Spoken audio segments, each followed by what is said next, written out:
ऐं मां आहियां अवां जो मेज़बान ग़ाज़ी सलाउद्दीन। नाज़रीन, 18 फरवरी जी चूंडूं नो डाउट मुल्क जे माण्हुनि पाकिस्तान पीपल्स पार्टी खे मैंडेट ॾिनो। अॼु हिकु दफ़ो वरी 1 साल जो अरसो फरवरी में पूरो थियणु अची रहियो आहे। पाकिस्तान पीपल्स पार्टी ऐं उन जी कोलिशन हुकूमत जे साम्हूं जेॾा वॾा चैलेंज आहिनि, उन्हनि चैलेंजनि जे हवाले सां इहो सुवाल साम्हूं अचे थो त आया उर्दू जे हिन फ़िक्रे वांगुरु क्या खोया क्या पाया। अॼु पाकिस्तान पीपल्स पार्टी ऐं उन जी इत्तेहादी जमातूं उन्हनि चैलेंजनि सां नबरता आज़मा थी रहियूं आहिनि या उन जो मुक़ाबिलो करे रहियूं आहिनि या मुश्किलात जो इज़ाफ़ो थी रहियो आहे, मुश्किलात में इज़ाफ़ो अची रहियो आहे। सिंध जा मसइला अॼु बि पंहिंजी जॻह ते मौजूदु आहिनि। पाकिस्तान पीपल्स पार्टी इंटरनेशनल सूरत-हाल जे हवाले सां शयुनि खे फोकस करे रही आहे। माण्हुनि जा प्रॉब्लम्स अॼु बि उन जॻह ते मौजूदु आहिनि। किराए वधी रही आहे। लॉ एंड ऑर्डर जे हवाले खां, लॉ एंड ऑर्डर जी सूरत-हाल खां वठी गुड गवर्नेंस ताईं सूरत-हाल जे हवाले सां मीडिया, इंटरनेशनल प्रेस, मॉनिटरिंग टीमूं उन ते तबसरा ऐं तजिया करे रहियूं आहिनि। अॼु ग़ाज़ी टाइम में असांजा महिमान मुमताज़ अली भुट्टो, सिंध नेशनल फ्रंट सरबराह। मुमताज़ साहब, अवांजी महिरबानी, अवां धरती टीवी खे टाइम ॾिनो। पीपल्स पार्टी 4 फेज़ मुख़्तलिफ़ ज़ुल्फ़िकार अली भुट्टो खां बेनज़ीर भुट्टो ऐं बेनज़ीर भुट्टो खां आसिफ़ अली ज़रदारी, इन 4 फेज़नि में अवां ख़ुदि भुट्टो साहब जे वक़्त में पीपल्स पार्टी जो वॾो हिसो रहियो, वॾो किरदारु रहियो, सिंध जा चीफ मिनिस्टर रहियो। हिन फेज़ खे अवी कीअं था ॾिसो? छा डायरेक्शन वाकई उहा पाकिस्तान पीपल्स पार्टी वारी भुट्टो वारी आहे? साईं, कतई न। उहा डायरेक्शन ऐं उहा सोच, उहो नज़रियो त शहीद पाण सां खणी वियो।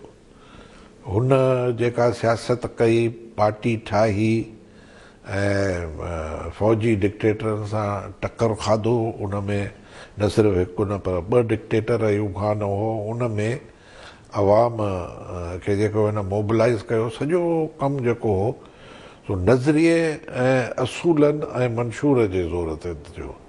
हालांकि हुनजी शख़्सियत जेका तमामु वॾी शख़्सियत हुई, पर उन में अहम किरदारु जेको हुयो सो प्रोग्राम ऐं नज़रिए जो हुयो।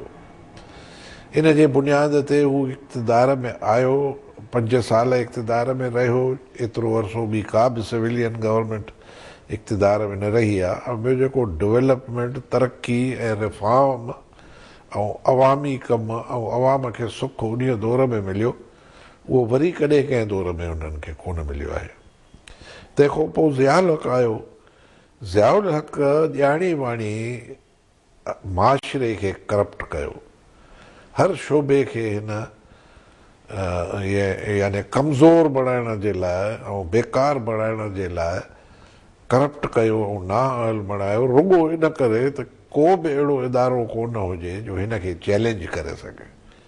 हीअ सॼी ज़िंदगी हुकूमत करणु चाहे पियो, पर हिन वटि न को नज़रियो हो, न को मंशूर हो, न को अवाम में हिन जी का अहिड़ी मक़बूलियत हुई। हिन सिर्फ़ु इहो करप्शन ऐं अहिड़ियूं ॿियूं हरकतूं करे कमज़ोर कयो इदारनि खे, अवाम जे सोच खे, त जीअं मां हुजां।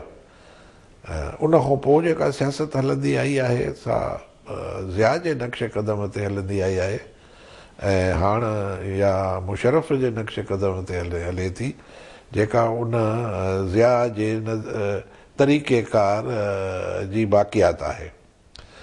सो वॾो फ़र्क़ु हो, उहा ॿी ॻाल्हि हुई।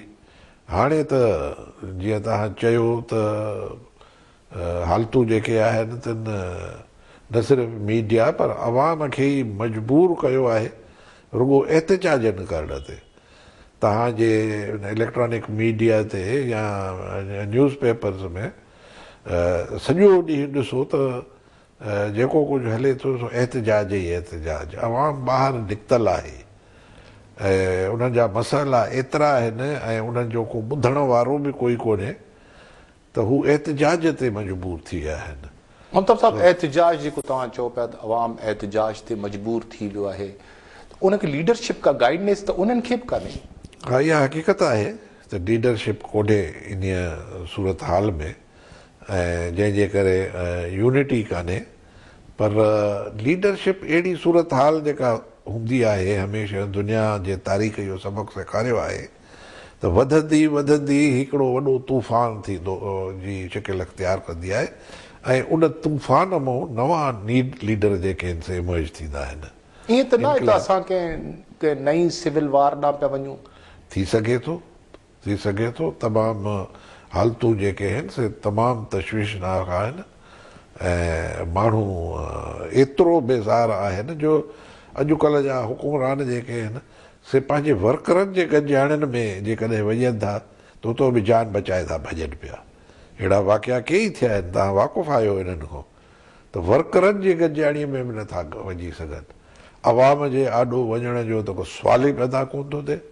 तव्हां ॾिठो त शहीद बेनज़ीर जी वसीअ ते केॾियूं तयारियूं कयूं हुयूं त जलसो थींदो, ज़रदारी उनखे एड्रेस कंदो, कुल मिनिस्टर हूंदा, प्राइम मिनिस्टर हूंदो, पर का शइ नथी सघे, कंहिंखे ज़रूरत नथी जो अवाम जे आॾो वञे। न उन में चवंदा सिक्योरिटी जेको आहे पर्पस जेको साईं सिक्योरिटी बि जिन त कोन ईंदा, भूत त कोन ईंदा हिते, उन्हनि खां त न आहे बचणो। इहो ई अवाम आहे जेको हे हुकुमरान हाणे ख़ौफ़ज़दा थी विया आहिनि। इन ई अवाम खां ख़तरो आहे ऐं इहो अवाम जेको आहे सो बेज़ार थी चुको आहे।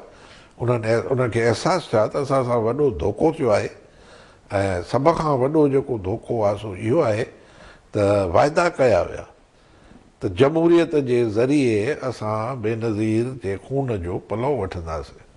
हाणे उहो जमहूरियत त आहे या न आहे, अलाए छा जमहूरियत रिवेंज वठंदासीं, अलाए छाखे था हे जमहूरियत कोठनि, छाजे करे जो आहे हाणे जेको हिते जेको कुझु हले थो उहो जमहूरी त आहे ई कोन। उन में जमहूरियत जी का बू ई कोन्हे। हिकिड़े माण्हूअ जी शहनशाही आहे जीअं अॻे मुशरफ जी हूंदी या उन खां अॻे ॿियनि जी हूंदी, त जमहूरियत जो त नालो ई हिते कोन्हे। पर उहो ॿियो जेको वाइदो कयो त असां बदिलो वठंदासीं, उन ते बि साल गुज़री वियो आहे त बदिलो त छा, पर हुनजी FIR जो ॾींहं ताईं दाख़िल कोन थी आहे। अच्छा ममता साहब, इन FIR जे हवाले सां मूं अवां सां 2 टे प्रोग्राम कया आहिनि। हींअर हिकिड़ो ताज़ो आसिफ ज़रदारी साहब सदर पाकिस्तान गड़ी ख़ुदाबख्श में हिकिड़ी अहम ॻाल्हि कई त मोहतरमा बेनज़ीर भुट्टो जे क़ातिलनि जी हुनखे ॼाण आहे ऐं हुनखे मौक़ो ॾियो त हू हुनजी निशानदेही कंदो। मोहतरमा बेनज़ीर भुट्टो जे क़ातिलनि जी ॼाण आहे त पोइ हुनजी निशानदेही में देरि छो? इहो त उहो ई ॿुधाए सघे थो, पर हूं त हाणे हिन इहा त हिकिड़े क़िस्म जी कन्फेशन आहे। इहो पीनल कोड जो मां सम्झां थो, मुंहिंजी जेका वकालत मां हाणे कोन थो कयां पियो, पर मुंहिंजी जेका नॉलेज आहे सा ओतिरी तेज़ कोन्हे, पर मां सम्झां थो त इहो सेक्शन 216 जे हेठि ॾोह आहे त जेके जवाबदार आहिनि उन्हनि खे लिकाए रहियो आहे। सो इन ज़बानीअ सां त पाण मुजरिम हे बणिजी वियो आहे। पर इहा का मामूली ॻाल्हि कोन्हे। इहे जेको अवाम खे दिलासा ॾेई वाइदा करे ऐं अवाम हिननि जे कढ जेको बेनज़ीर जे क़त्ल मां जेको हिकिड़ो उन्हनि में उनजी जज़्बात भड़की उठी, उन जे करे अवाम हिननि सां भरपूर साथ ॾिनो। हाणे उहो जेको वाइदो हो ॿिया त पूरा कोन थिया, रोटी कपिड़ो मकान फलाण टीर मटीर का शइ पूरी कोन थी, पर उहो जंहिंजे सदके हे इक़्तिदार में आया उन जो खून हे लिकाए रहिया आहिनि। इहे सभु ॻाल्हियूं यानी अवाम जूं मुश्किलातूं मुसीबतूं एतिरियूं आहिनि जो असां त जाकू लाकू पाकिस्तान ठहियो त ॾिसंदा था अचो त हीअ सूरत हाल जेका हिन वक़्तु आहे इहा कॾहिं बि पहिरियों अवाम खे बर्दाश्त करणु कोन पई आहे। सो इनकलाब जे तरफ़ हिकिड़े वॾे तूफ़ान जे तरफ़ ॻाल्हियूं वधी रहियूं आहिनि। हे हुकुमरान शायदि इहो था सम्झनि त असां भॼी वेंदासीं, पर भॼण जी वाट पोइ कोन मिलंदनि जे अवाम निकिरी पियो त। Peoples party